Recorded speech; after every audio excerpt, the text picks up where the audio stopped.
आहे रावण वध। रावण के सहस्त्रों शूरवीर तो प्रतिदिन श्री राम के साथ होने वाले युद्ध की भेंट चढ़ ही जाते थे। उसके चुने हुए परम पराक्रमी योद्धा भी काल के गाल में प्रवेश कर गए, किंतु जब उसका प्राण प्रिय पुत्र अजय मेघनाद सुमित्रा कुमार के शर से विद्ध होकर मर गया, तब दशग्रीव धैर्य धारण न कर सका। वह व्याकुल होकर मूर्छित हो गया। सचेत होने पर वह अपनी निश्चित विजय के लिए उपाय सोचने लगा। उसे अपने सहयोगी अहिरावण की स्मृति हो आई, पर पाताल के राक्षस राज अहिरावण को संदेश कैसे भेजा जाए। लंका से बाहर जाने वाले द्वारों पर तो शत्रु के सैनिकों ने अधिकार कर रखा था। अहिरावण देवी भक्त है। रावण को विचार आया और वह सीधे देवी मंदिर में पहुंचा। वहां उसने स्नान करके शुद्ध वस्त्र धारण किया और देवी की पूजा में तल्लीन हो गया। दशानन की आराधना से आकृष्ट होकर अहिरावण वहां तुरंत आ पहुंचा। उसने आदर पूर्वक रावण के चरणों में प्रणाम कर उससे पूछा, आपने मुझे कैसे स्मरण किया? अहिरावण, मैं बड़ी विपत्ति में उलझ गया हूं। इस विपत्ति से मुझे तुम ही उबार सकते हो। रावण ने अहिरावण से प्रार्थना की, क्या हुआ और मुझे क्या करना है, आज्ञा दीजिए। अहिरावण ने संक्षिप्त उत्तर दिया, अयोध्या नरेश दशरथ के दो पुत्र राम और लक्ष्मण वन में आए थे। दशानन ने आगे बताया, उन्होंने मेरी बहन शूर्पणखा के नाक कान काट डाले और खरदूषण को मार डाला। इस पर मैंने क्रुद्ध होकर उनकी पत्नी सीता का हरण कर लिया। बस युद्ध छिड़ गया। इस युद्ध में मेरे एक से एक वीर योद्धा मार डाले गए, यहां तक कि कुंभकर्ण और मेघनाद भी नहीं बचे। अब मैंने असहाय होकर तुम्हारा स्मरण किया है। आपने सीता का हरण कर उचित कार्य नहीं किया। अहिरावण ने मन की बात स्पष्ट कह दी। आप वीरता पूर्वक श्री राम से युद्ध करते, यह तो शोभा की बात थी, किंतु उनकी सहधर्मिणी का हरण कर आपने अनीतिपूर्ण कार्य किया है। इसका परिणाम तो शुभ हो ही नहीं सकता। दूसरे खरदूषण, कुंभकर्ण और इंद्रजित को मारने वाला सामान्य पुरुष नहीं होगा, किंतु आप मुझे आज्ञा दीजिए, मैं क्या करूं? रावण ने कहा, और कुछ नहीं, तुम किसी प्रकार केवल राम और लक्ष्मण को अपनी पुरी में ले जाओ और वहां उनका वध कर डालो। फिर ये वानर भालू तो स्वतः ही भाग जाएंगे। इसी प्रकार मेरी रक्षा हो सकेगी। आपके संतोष के लिए मैं यही करूंगा। अहिरावण ने राक्षस राज दशग्रीव को आश्वासन दिया। आकाश में प्रकाश देखते ही आप समझ लीजिएगा कि मैं निर्विघ्न दोनों भाइयों को लिए जा रहा हूं। राक्षस कुल शिरोमणि रावण के चरणों में प्रणाम कर अहिरावण अपने उद्देश्य की पूर्ति के लिए चल पड़ा। रात्रि का समय था। दिन भर के युद्ध से थकी हुई श्री राम की सेना शयन कर रही थी। सर्वसिद्धिमय आंजनेय का पहरा था। उन्होंने अपनी पूंछ बढ़ाकर वानर भालुओं की विशाल वाहिनी को घेरे में ले लिया था। पूंछ की प्राचीर को पार कर भीतर प्रवेश करना किसी के लिए सहज संभव नहीं था। अहिरावण सहम गया। कुछ क्षण सोचकर वह विभीषण का वेश धारण कर भीतर प्रविष्ट होने लगा। अरे भाई विभीषण, इतनी रात तक बाहर कहां रही? हनुमान जी ने उससे पूछा। विभीषण का वेश बनाए हुए अहिरावण ने तुरंत उत्तर दिया, मैं संध्या वंदन करने समुद्र तट पर चला गया था। वहां से लौटने में देर हो गई। हनुमान जी के मन में संशय तो हुआ, पर वे चुप ही रहे। अहिरावण ने भीतर जाकर देखा कि सुग्रीव, अंगद, मयंक, द्विविद, नल, नील, जामवान और विभीषण आदि प्रमुख सेना नायक श्री राम और लक्ष्मण को अपने मध्य सुलाकर विश्राम कर रहे हैं।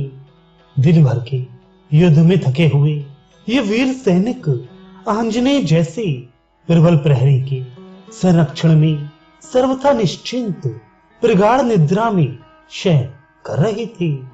भगवान श्री राम की दाहिनी ओर उनका चमकता हुआ विशाल धनुष और शर पूरे तुणीर था, और बाईं ओर उनके प्रिय भाई लक्ष्मण थे। लक्ष्मण की बाईं ओर उनका धनुष और तुणीर था। भगवान श्री राम का कर कमल भाई के वक्ष स्थल पर सुशोभित था। भगवान श्री राम और लक्ष्मण का चंद्र विनिंदक सुंदर मुख मुखारविंद पर बिखरी हल्के निद्रालु प्रभु की भुवन मोहिनी शांत मुद्रा, सुग्रीव आदि वानर भालुओं के सौभाग्य का क्या कहना, जिन त्रिभुवन सुंदर परम प्रभु की एक झलक अनेक जन्मों की कठोरतम तपश्चरण से किसी किसी महर्षि और मुनि पुंगव को ही प्राप्त होती है। उन्हीं करुणा सिंधु दशरथ कुमार के साथ वे वानर भालू खाते पीते सोते और युद्ध करते हैं। उन्हीं के लिए संग्राम में प्राण त्याग करते हैं। उन दोनों अनंत सौंदर्य सुधा सिंधु को अहिरावण ने देखा तो वह देखता ही रह गया, किंतु अपने वचन का ध्यान था और लीला नायक श्री राम लक्ष्मण को मानवीय लीला करनी थी। उन्हें असुर भक्तों का उद्धार करना था। समस्त सैनिकों के जग जाने की आशंका से दुष्ट अहिरावण ने उन्हें मोहित कर दिया, जिससे श्री राम और अरण्यवास में सदा जागते रहने वाले सुमित्रा कुमार भी जैसे सोते ही रहे। महाशक्तिशाली अहिरावण ने उन दोनों भाइयों को उठाया और वे आकाश मार्ग से तीव्र गति से भागा। सहसा आकाश में प्रकाश छा गया। रावण की प्रसन्नता की सीमा न थी। अब रावण का क्रोध पवन कुमार पर था, केवल श्री पवन कुमार पर, क्योंकि साधारण से साधारण और भयानक से भयानक परिस्थितियों और कार्यों में सफलता का श्रेय उन्हें ही प्राप्त होता था। श्री भगवान की तुच्छ से तुच्छ सेवा करने में उन्हें झिझक या लज्जा का अनुभव नहीं होता था, अपितु वे प्रभु की सेवा करना अपना सौभाग्य समझते थे और सेवा करके ही संतुष्ट होते थे। रावण के पुत्र अक्षय, अन्यतम पर पराक्रमी असुर कंपन आदि का वध हनुमान जी ने ही किया था। हनुमान जी के ही मुष्टि प्रहार से स्वयं दशानन भी मूर्छित हो गया था। लंका से सुशील को ले जाकर और सुदूर उत्तर से द्रोणगिरी लाकर संजीवनी के द्वारा लक्ष्मण की प्राण रक्षा पवन पुत्र ने ही की थी, किंतु अब श्री राम और लक्ष्मण के मारे जाने पर राक्षसी माया से उसे भी समाप्त किया जा सकता है। ये सोचकर दशानन आश्वस्त हुआ और हर्षातिरेक से मन ही मन विजयोत्सव मनाने की योजना बनाने लगा। भगवान श्री राम के चरण कमलों में सोए हुए सुग्रीव आकाश में तीव्र प्रकाश के कारण जाग पड़े। उन्होंने अपने समीप प्रभु को नहीं देखा तो चिल्ला उठे, प्रभु कहां गए? उन्हें कौन ले गया? वानर सेना में अद्भुत कोलाहल मच गया। अंगद, विभीषण, मयंक, द्विविद, नल, नील और जामवान आदि सभी आश्चर्यचकित थे। सबके हृदय कांप रहे थे। सभी चिंतित और अशांत हो पवन आत्मज का मुंह देख रहे थे। बुद्धिमान जामवान ने कहा, भैया अब तुम ही हम लोगों के प्राणों की रक्षा करो, चाहे जैसे प्रभु को लक्ष्मण सहित ले आओ।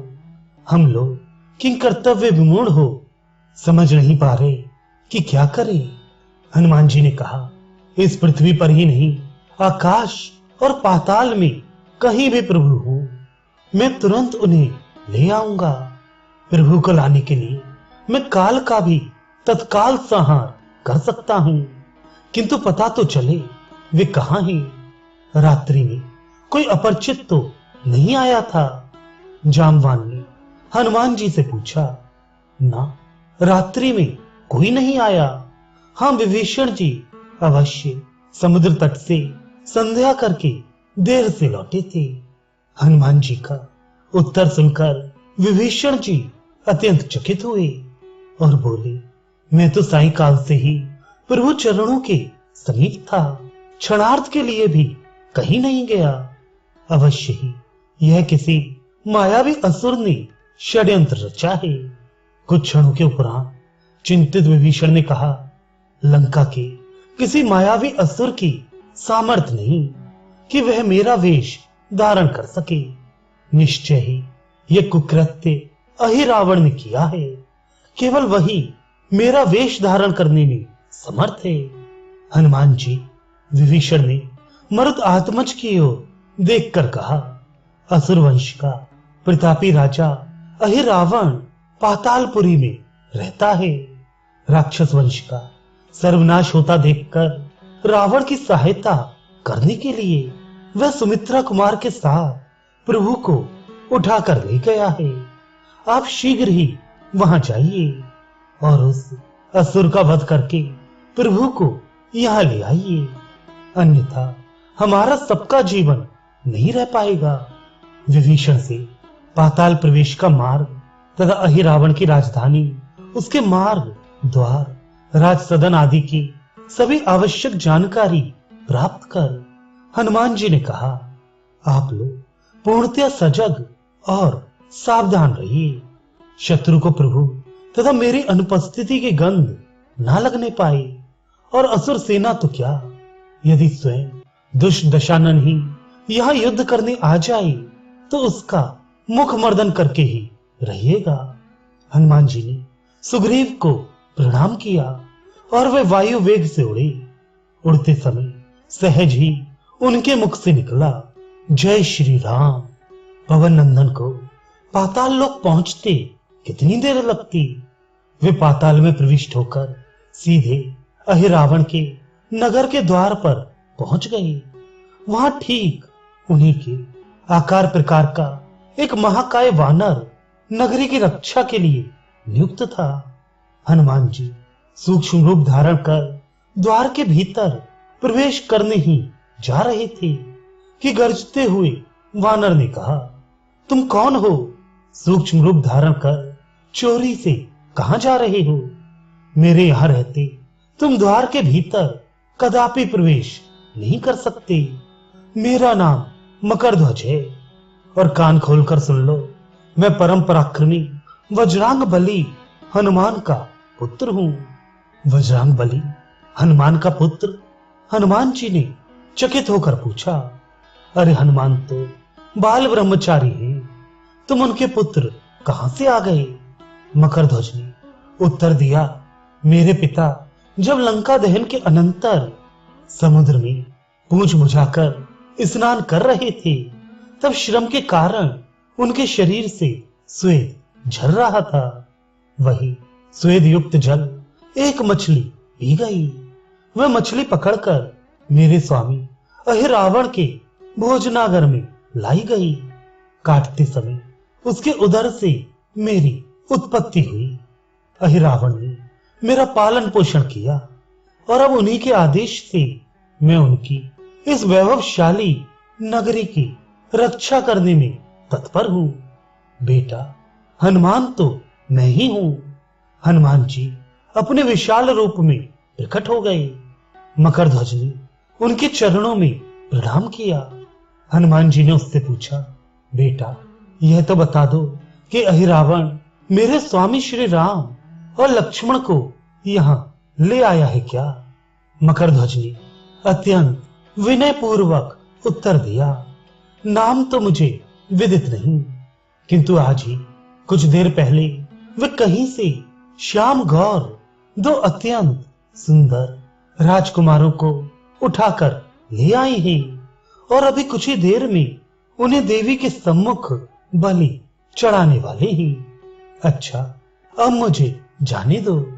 हनुमान जी के मुख से निकलते ही मकरध्वज ने उत्तर दिया, नहीं पिताजी, जब तक मैं जीवित हूं आप भीतर नहीं जा सकते।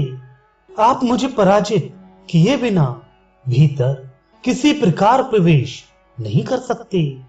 यदि पिता के नाते मैंने आपको द्वार के भीतर जाने दिया तो मैं धर्म से च्युत हो जाऊंगा। मैं अपने स्वामी के साथ विश्वासघात नहीं कर सकता। हनुमान जी को प्रभु के समीप पहुंचने की जल्दी थी। उन्होंने तुरंत अपने पुत्र मकरध्वज पर मुष्टिका प्रहार किया, पर वह भी वीर पिता का वीर पुत्र था। युद्ध छिड़ गया। जैसा पिता वैसा ही पुत्र।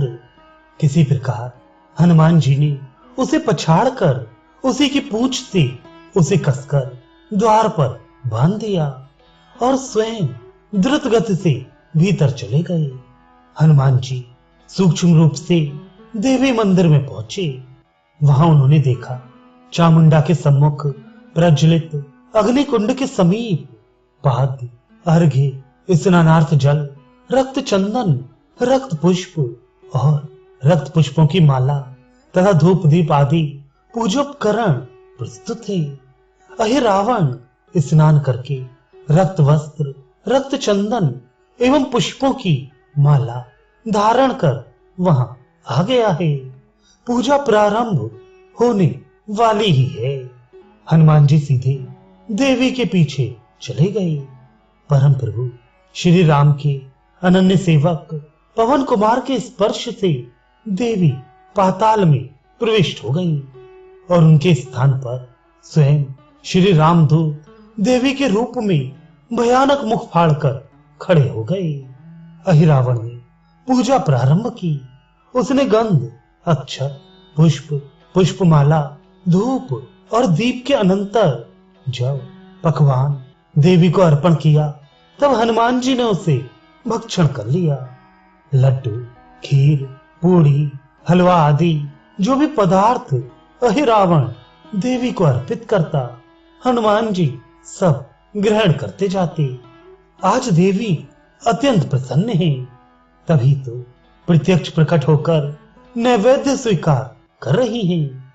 अहिरावण मन ही मन प्रसन्न होकर प्रस्तुत समस्त नैवेद्य चढ़ा चुका और देवी बनी हनुमान जी ने सबको उधर साथ कर लिया। अहिरावण ने रास सदन के सभी पकवान और फल आदि मंगवाए। हनुमान जी ने उन्हें भी खा लिया। अंत में असुर ने श्री राम और लक्ष्मण को मंगवाया। बलि के लिए ही राक्षसों ने परम प्रभु श्री राम एवं लक्ष्मण को स्नान कराकर उन्हें मूल्यवान नवीन वस्त्र और आभूषण धारण कराई थी। गंध, पुष्प, पुष्पमाला तथा धूप दीप आदि से सब विधि उनकी पूजा की थी। इस प्रकार उन्होंने श्री रघुनाथ जी एवं सुमित्रा कुमार को सजाकर देवी के सम्मुख उपस्थित किया। काल के गाल में पड़ा हुआ अहंकारी असुर बोला, अब कुछ ही देर में तुम दोनों भाई देवी की भेंट चढ़ा दिए जाओगे। अपने त्राता का स्मरण कर लो।